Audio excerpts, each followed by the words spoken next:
মাই god, একটা পাখি থাকতে পারতেছে না, মানে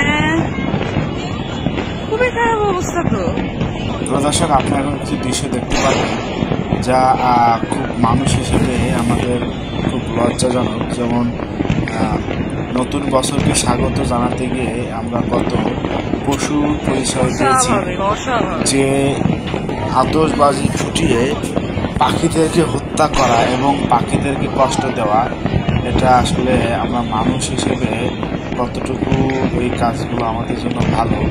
নতুন বছরকে স্বাগত জানিয়ে প্রাণীগুলোকে ক্ষতিগুলোকে ফেলে দেওয়া, এটা আসলে আমরা খুব মানুষ হিসেবে এটা লজ্জা পাই।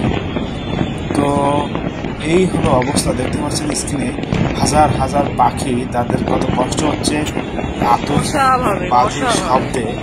তারা আসলে তারাও একটা প্রাণী, মানুষ হিসেবে আসলে আমাদের তাদের দায়িত্ব আছে অনেক।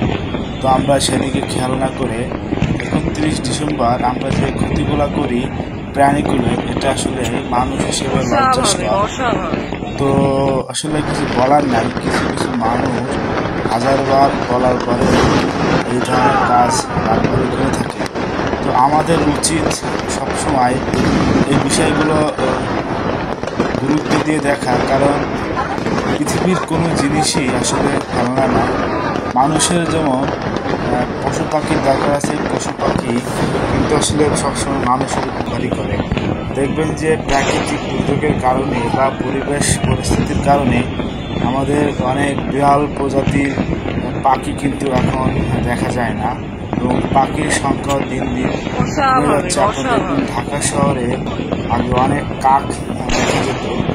কাক কিন্তু আসলে ময়লা আবর্জনা পচা জিনিসকে পরিবেশের সুরক্ষা দিত। তো এখন এইগুলো আসলে অনেক কমে যাওয়াতে পরিবেশের জন্য অনেক হুমকি স্বরূপ।